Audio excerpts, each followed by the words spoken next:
that the theme of the evening was hope. What a better word for us to embrace. What a better theme for an evening. But I started thinking about it. What is hope? Wiki says it's a desire for something good in our future, or a desire for something. I think so many times when we use the word hope, we use it with the going to the side of uncertainty rather than certainty. I hope I get a good parking place when I go to the mall. I hope I get close to the door. Kim was probably hoping we had a good turnout tonight.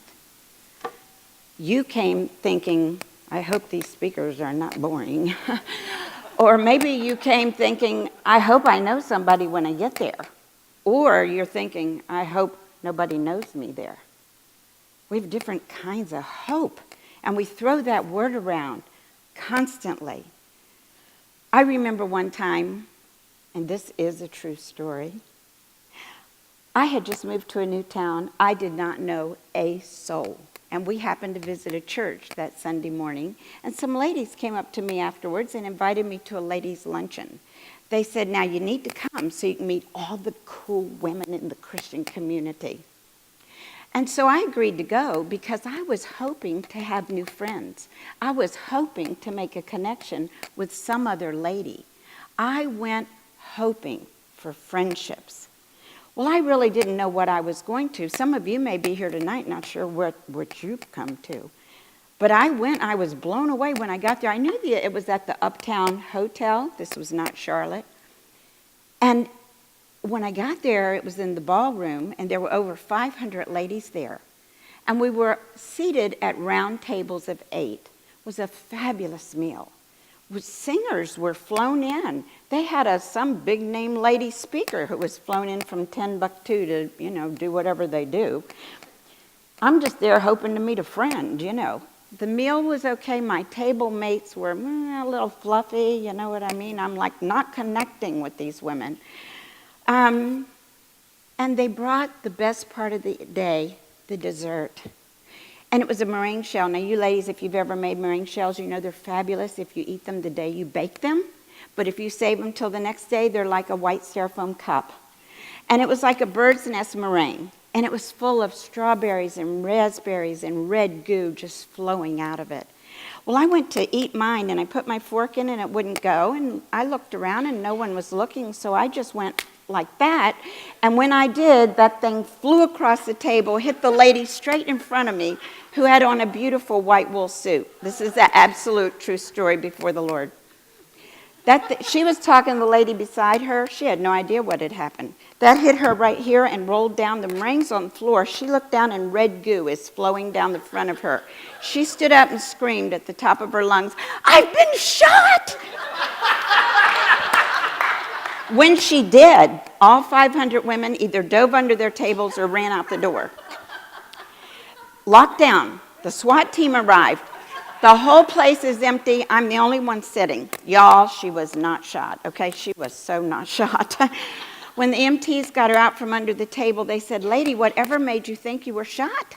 She said, "When the movies are running and they do like this, they go, 'Blood, I was shot!'" So she said, "I saw red and I thought I was shot." They had to dismiss the thing. The lady they flew in never got to speak. And I never got invited back. I never, ever, my hopes were totally dashed that day. I never made a friend. I never made a connection. And I'm in the history books of the Hilton Hotel in downtown there. That's not the kind of hope we're talking about here tonight. That kind of hope will keep you on an emotional roller coaster every single day. I know, I've lived on that roller coaster. We're talking about a hope that's anchored in God and God alone. Not cross your fingers kind of hope it'll happen, but a confident expectation that God is in control and He knows the end of the story. I got married with the hope of one day having a family. And then 7 years into our marriage, I found out we were given the devastating news that we would never be able to have children. That very year, I was in a horrific car crash where our car rolled several times, and I broke every bone from my nose to my waist, and I was in a body cast for 3 months. A lot of hopes were dashed during that time. After it was all said and done, that ordeal was over, I became pregnant. I mean, I was out of the body cast and everything, you know what's up. But I had a beautiful baby girl, Kristen, and she was a healthy little girl. And 3 years later, I became pregnant again, and I had a son, Kevin, a healthy son. And when Kevin was 11 months old, he developed some medical problems, and he began bleeding internally. And he bled internally for over 2 years. And during that 2-year period, there were so many times I was on that emotional roller coaster. We were flying to hospitals all over the United States, spending days and weeks in hospitals, test after test, with any new specialist someone would direct us to. And I tried really hard to face each day with the hope of a diagnosis, but one never came. Hope in this new specialist that's going to come to town, but he couldn't find the problem. Hope that a different treatment would fix my baby, but it never did, and it never could. As I was riding this emotional roller coaster, I found myself putting my hopes in the doctors, the treatment, the program, the diagnosis. Oh yeah, I was a believer. I knew the Lord. I know the Lord. I knew him then. I was a believer. But the next bloody diaper I opened would send me into a tailspin of despair and hopelessness. I had to learn to place my hope in Jesus, not the doctors. And it was a daily giving my hope over again and again, to have faith that he was one in control. You know, Proverbs 13:12 says, hope deferred makes the heart sick. Hope displaced or deferred puts us on that emotional roller coaster from hopefulness to hopelessness. We start thinking that light at the end of the tunnel is just another train that's going to mow us down. There are no lights at the end of the tunnel when you're in a hopeless situation. It can even progress to anger with God and others who are close in your life. There were lots of days I was really angry at God. Displaced hope, deferred hope that Proverbs talks about, can have us full of hope and excitement 1 minute because it looks like the Lord's really going to come through. He's going to fix this now. Our desire's going to be fulfilled. And then only to find ourselves emotionally dashed because we realize that little has changed. And in many times in my story, the situation just got worse. Here's something I discovered. If we hope and we expect in that hope that God's going to come and take this storm away, it's just going to end it all and zap, make it all right, then it feels like God is always failing us. But if we hope and expect God to remain with us in the storm, to get in the boat with us and go through the storm with us, then he's just doing what he's promised he would do, to never ever leave us.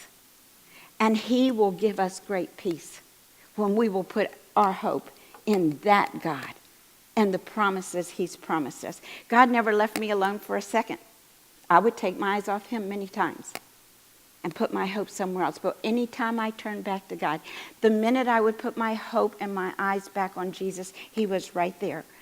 After 2 years, God led us to another doctor, and our son was cured.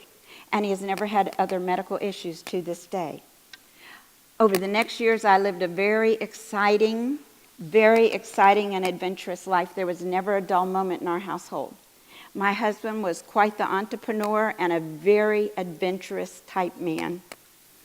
He started and led several corporations.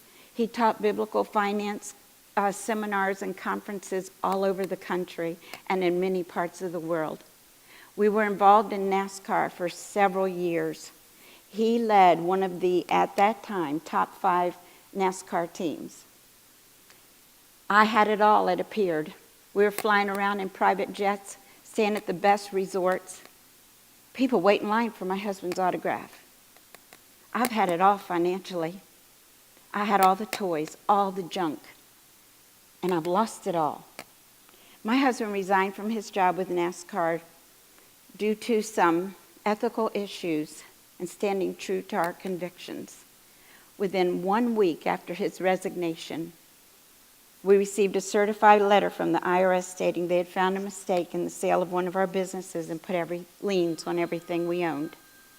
A mistake was made by our accountant that was called a decimal point in the wrong place. Hopelessness came. We had no job. That was many years ago, and we had to start all over.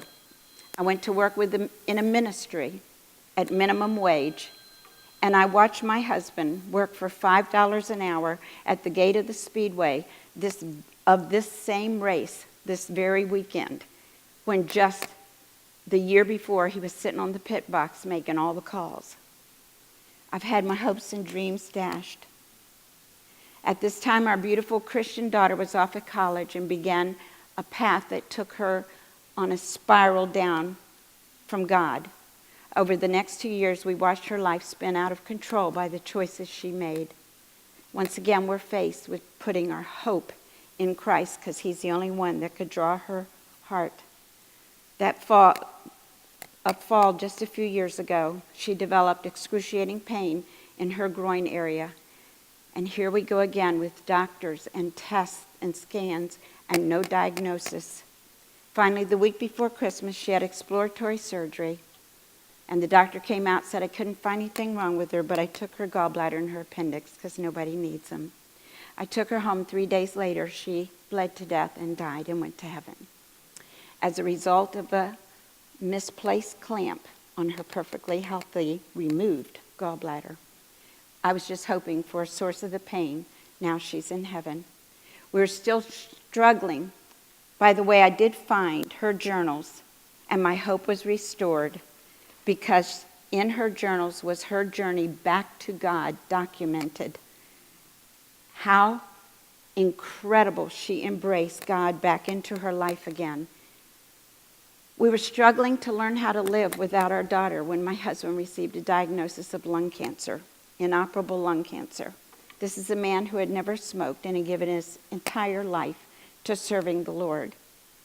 And just as I had found with my son and my daughter, I couldn't put my hope in the doctors, a treatment, or a program, but only my loving Heavenly Father. My husband is now in heaven with our daughter, and now it's just my son and myself. Life hasn't been easy. A lot of trials I haven't even touched on here tonight. Living the life as a widow brings a whole new set of trials. But I still have hope for my tomorrows. My son is a professional race car driver, and now he's driving for Lamborghini, which puts him in races all over the world. Every single race weekend, my hope is tried. My faith is tried. And it is stretched. I found in my life, depression is the emotional result of hopelessness. Joy is the emotional result of hope. And peace is the emotional result of faith. We need to be sure that our hope is in God and God alone. Because in the middle of our worst trial, if we can hold on to God's promise that he'll always be there for us, even when we don't feel him and don't see him, I'm telling y'all, I'm banking on that promise. Thank you.